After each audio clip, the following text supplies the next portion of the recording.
Hello my dear student, welcome back to Aryan classes में तमारू हार्दिक स्वागत करूँ छूँ। चलो मारा वाला अने मारा प्यारा विद्यार्थीओ, आजना आ विडियोनी अंदर आपणे धोरण 11 अने विषय तमारो जे भूगोळ छे तो भूगोळना मोस्ट एमपी क्वेश्चन जोवाना छीए, जे तमारी वार्षिक परीक्षा 2025 में तमने खूब ज उपयोगी थवाना छे। तमने तमारी एक्जामनी अंदर बैठे बैठा क्वेश्चन जोवा मळी शके छे। आ विडियोनी अंदर आपणे विभाग सी, डी અને ई ત્રણે ત્રણ વિભાગના મોસ્ટ એમપી ક્વેશ્ચન જોઈ લઈશું। વિભાગ એ અને બી વિભાગનો વિડીયો હું તમને અલગથી અપલોડ કરી દઈશ। બીજું ખાસ વિદ્યાર્થીઓ, તમારા માટે ખૂબ મહેનત કરું છું, એટલે દરેક વિદ્યાર્થીને કહેવાનું વિડીયો જોઈ અને પ્લીઝ જતું ના રહેવું, ચેનલને સબસ્ક્રાઈબ કરી અને વિડીયોને તમારા મિત્રો સુધી શેર કરજો, કારણ કે ભૂગોળની જેમ બીજા વિષયના પણ હું તમને આઈએમપી વિડીયો પ્રોવાઈડ કરી દઈશ। ઓકે, ચાલો શરૂઆત કરવી છે વિભાગ सी। तो विभाग सी में मोस्ट एमपी क्वेश्चन प्रश्न नंबर 1 है जैविक भूगोळनी पेटा शाखाओ कई कई है। प्रश्न 2 धूमकेतु एटले शुं। प्रश्न 3 मानव भूगोळना कोईपण 4 विभागो जणावो। चलो त्याथी आगळ जाऊं छुं। तो प्रश्न नंबर 4 में कीधुं छे खनिजना 4 लक्षणों जणावो। 5 में टेरा फार्मिंग शुं छे। प्रश्न नंबर 6 केवा रंगनी जमीन में लोह तत्वનું प्रमाण વધારે હોય છે। દરેકે દરેક પ્રશ્ન મોસ્ટ એમપી છે, પ્લીઝ કરી લેજો। ચલો પછી 7માં કીધું છે મૃદાવરણ એટલે શું। 8માં કીધું છે જ્વાળામુખીના પ્રકાર લખો। 9માં મિશ્રાવરણ એટલે શું તેની વ્યાખ્યા તમારે લખવાની છે। ચલો આગળ જઈએ। પ્રશ્ન નંબર 10 છે પર્વતની લહેર શું છે। પ્રશ્ન નંબર 11 જમીનની સ્તર રચનાના વિભાગો કયા કયા છે જે તમારે લખવાના છે। चलो बाद में कीधुं छे अक्षांश आबोहवा पर केवी असर करे छे। 13માં भेजनी विशेषताओं लखो। प्रश्न नंबर 14 मुंबई और पुणे वच्चे ओछुं अंतर होवा छतां मुंबई में वृष्टि वधु थाय छे, जे तमारे समजाववानुं छे। चलो त्याथी आगळ वधुं छुं। प्रश्न नंबर 15 छे सांस्कृतिक नक्शा एटले शुं। प्रश्न नंबर 16 खडकोना केटला प्रकार पड़े छे अने कया कया प्रकार पड़े छे। अमुक प्रश्न तो एवा आईएमपी छे अने अमुक प्रश्न तो एटला सहेला छे जे एक बे वार वांचो तो पण तमने आवड़ी जाय। एमां ग्रहोवाळुं जे चेप्टर छे जेमां ग्रहो छे तो आवडे एवुं चेप्टर छे, एकदम सहेलुं छे। चलो 17માં कीधुं छे जोवियन ग्रहो एटले शुं। 18માં कीधुं छे ज्वाळामुखीनुं प्रस्फोटन कुदरती आफत है केवी रीते। ये ज्वाळामुखी है एनु प्रस्फोटन कुदरती आपत्ति है, आफत है केवी रीते ते तमारे समजाववानुं छे। चलो त्याथी आगळ वधुं छुं। प्रश्न नंबर 19 है हवामान अने आबोहवानी व्याख्या आपो। प्रश्न 20 प्रक्षेप क्रिया माटे कई कई बाबतो जरूरी है।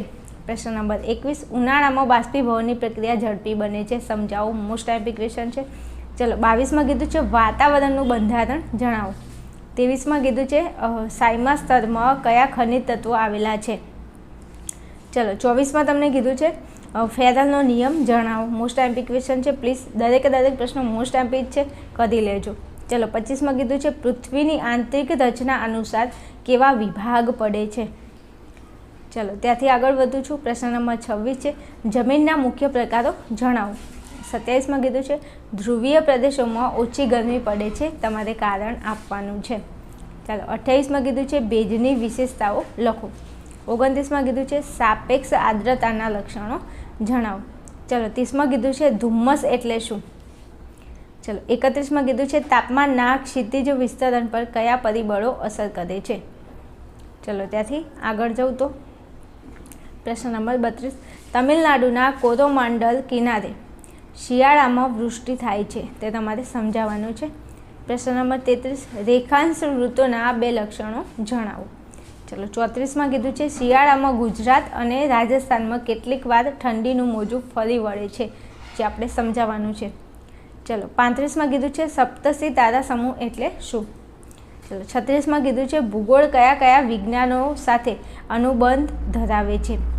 तो आटला कंईक 36 जेटला आईएमपी क्वेश्चन हता। आमांथी तमने जेटला प्रश्नो वधारे सारी रीते आवडे छे एने पहेला तमे तैयार करी लेजो तमारी अनुकूलता अने तमारी सहेलाई प्रमाणे। चलो आगळ वधीए। तो आगळ आपणे विभाग डी ना मोस्ट एमपी क्वेश्चन जोवाना छे। मारा वाला विद्यार्थीओ तमने कही दूँ कि तमे धोरण 11 नी अंदर तमारो आर्ट्स फेकल्टी है, तो आर्ट्स ने लगता दरेके दरेक सब्जेक्टना आईएमपी पेपर सोल्यूशन आपणे अपलोड करेला है। एनी लिंक नीचे डिस्क्रिप्शन में आपेली है, त्यां जईने तमे ब्लूप्रिंटनो विडियो जोई शको छो, त्यां जई अने तमे पेपरनुं सोल्यूशन पण जोई शको छो। अने हाँ एक खास નીચે ડિસ્ક્રિપ્શનની અંદર ટેલિગ્રામ ચેનલ અને વોટ્સઅપ ચેનલ આ બંનેની લિંક આપેલી છે, ત્યાં તમે જોઈન થઈ જજો. કારણ કે પાટણ જિલ્લા અને બનાસકાંઠા જિલ્લામાંથી જે પણ પેપર લેવાના છે એ દરેક પેપર હું તમને લેવાઈ ગયેલ પેપરનું સોલ્યુશન હું તમને પ્રોવાઈડ કરવાની છું મારી ચેનલની અંદર. તો લિંક તમને ફટાફટ ત્યાંથી મળી જશે. રાઈટ, ચલો હવે આગળ વધવું છે. વિભાગ ડીની અંદર ક્વેશ્ચન નંબર 1 છે, ભૂતકતી એટલે શું? ભૂતકતીઓ કઈ છે એના વિશે તમારે સમજાવવાનું છે. ચલો 2 માં કીધું છે હવામાન અને આબોહવા વચ્ચે ભેદ સ્પષ્ટ કરો. હવામાન શું છે અને આબોહવા આ બંને વચ્ચેનો તમારે ભેદ સમજાવવાનો છે. ચલો પ્રશ્ન નંબર 3 છે, પ્રાદેશિક ભૂગોળની મુખ્ય ઉપશાખાઓ જણાવો. ચલો પ્રશ્ન નંબર 4, તાપમાનનું ઉદ્ભવ વિતરણ એટલે શું? ચલો ત્યાંથી આગળ વધું છું. પ્રશ્ન નંબર 5 છે, ભૌતિક ભૂગોળના 5 પેટા વિભાગો કયા છે? ચલો 6 માં કીધું છે શિયાળ એટલે શું? 7 માં કીધું છે ભારતીય ભૂતકતીનું સંચાલન તમારે સમજાવવાનું છે.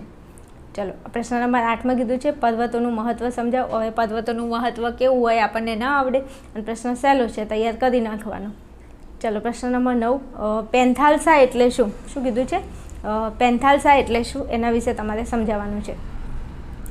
ચલો ત્યાંથી આગળ વધું તો સૌર પરિવારના સભ્યો વિશે ટૂંકી માહિતી આપો. હવે આ સૌર પરિવારની અંદર આપણને આવડે કે ના આવડે, ગ્રહો છે, ઉપગ્રહો છે, એના વિશે તમારે લખવાનું છે, ધૂમકેતુ આ બધું. તો બ્રહ્માંડ વિશે તો લખતા આપણને સારું આવડે અને પ્રશ્ન એકદમ સહેલા હોય છે આના. ચલો 11 માં કીધું છે કે ભૂકંપ આલેખક પર ટૂંકી નોંધ તૈયાર કરો. ભૂકંપ વિશે તમારે લખવાનું થાય. ચલો 12 માં કીધું છે કે મુખ ત્રિકોણ મેદાન વિશે ટૂંકી નોંધ લખો. ચલો પ્રશ્ન નંબર 13, ઉષ્ણતાનયનની વૃષ્ટિ એટલે શું સમજાવો. ચલો 14 માં કીધું છે કે geographic information system GIS વણવો. GPS ને GIS તમને પૂછાય છે તો બંને તૈયાર કરી લેજો. ચલો પછી 15 માં કીધું છે કે જ્વાળામુખીની સર્જનાત્મક અસરો વણવો. 16 માં કીધું છે કે આબોહવામાં પરિવર્તનથી અનુભવાતા પરિણામોની ચર્ચા કરો. ચલો 17 માં કીધું છે ચક્રવાત સમજાવવાનું છે. 18 માં તમારે પ્રક્ષેપની ટૂંક નોંધ લખવાની છે. 19 માં તમને કીધું છે લૂ અને નોર્વેસ્ટર સમજાવવાનું છે. અને 20 માં તમને કીધું છે ઉષ્માવરણ તમારે સમજાવવાનું છે. તો આ બધી ટૂંક નોંધો છે, એકવાર જોઈ લેજો. ચલો ત્યાંથી આગળ વધું તો પ્રશ્ન નંબર 21 છે, કયા ગોળાઈને જળ ગોળાર્ધ કહેવામાં આવે છે, શા માટે?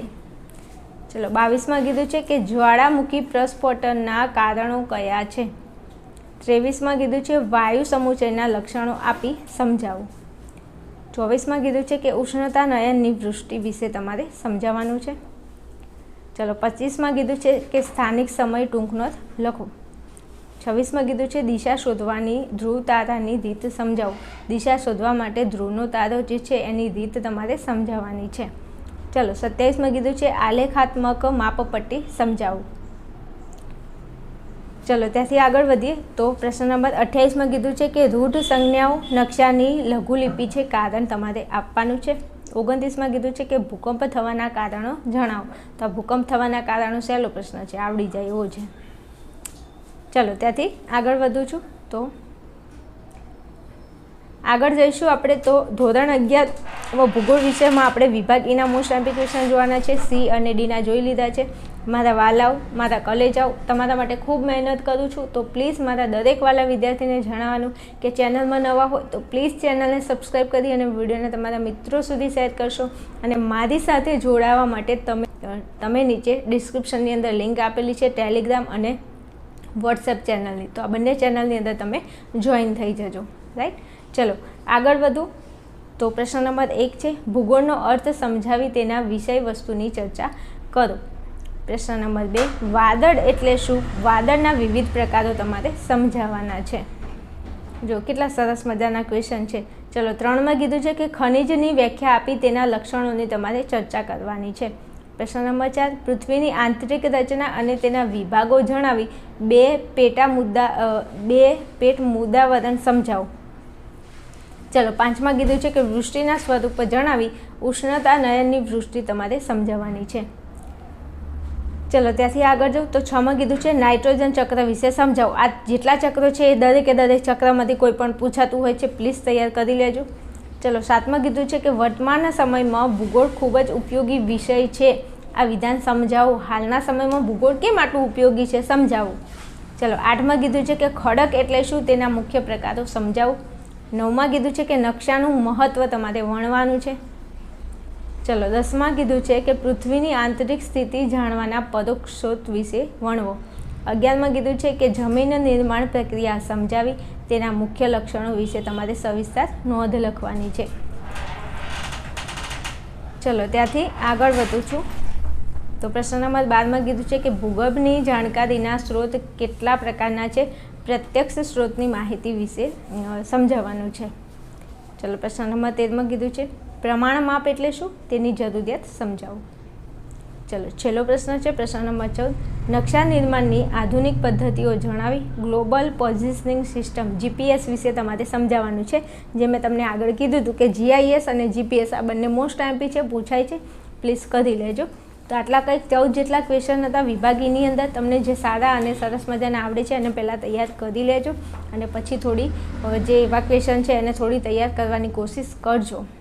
ઓકે, ચલો તો વિડીયોને આટલા સુધી રાખું છું. મળીશું નેક્સ્ટ વિડીયોમાં. ત્યાં સુધી જોતા રહેશો આર્યન ક્લાસીસ.